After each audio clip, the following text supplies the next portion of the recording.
Hi, Bible భాషానికి స్వాగతం.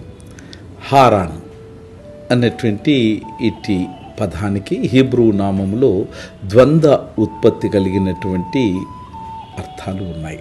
ఒకటి Hebrew మూలపదం అయినటువంటి హర్ నుండి ఉద్భవించింది. మరి ఒకటి అకాడియన్ మూలపదమైనటువంటి చారాను నుండి హారాన్ అనేటువంటి పదం ప్రాణం పోసుకుందని బైబిల్ పండితులు సెలవిస్తూ ఉన్నారు. ఈ రెండు ఉత్పత్తులు ఈ నామమునకు రెండు వెవ్వేరు భావాలను ఇచ్చినాయి.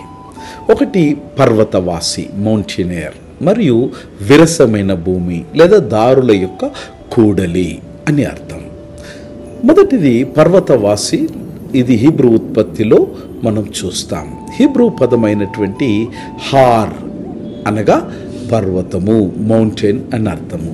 దానికి పశ్చిమ సెమిటిక్ ఉపసర్గ సఫిక్స్లో జోడింపబడినప్పుడు హారాన్ అనే నామము ప్రాణం పోసుకుందని బైబిల్ పండితులు సెలవిస్తూ ఉన్నారు.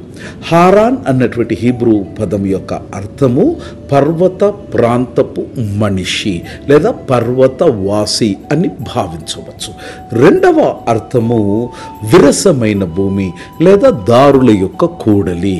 ఇది అకాడియన్ యొక్క ఉత్పత్తి.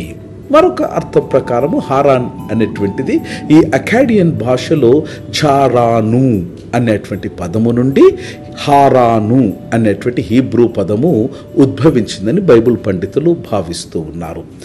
ఈ పదము చారాను అన్నటువంటి ఈ పదం యొక్క అర్థం ఏంటంటే దారుల యొక్క కూడలి, road junction or cross roads అని అర్థం. ఈ ఉత్పత్తి భౌగోళికంగా మరియు చారిత్రాత్మకంగా సరి అయినది. కారణం హారాను నగరము మెసొపొటేమియాలో ప్రధాన వాణిజ్య మార్గాల కూడలిలో ఉన్నది గనక. హారాను నగరం యొక్క ప్రాముఖ్యత, ఇది అబ్రహాము కుటుంబము తేరాహులో కలిసి తాత్కాలికంగా బస చేసినటువంటి స్థలం ఇది.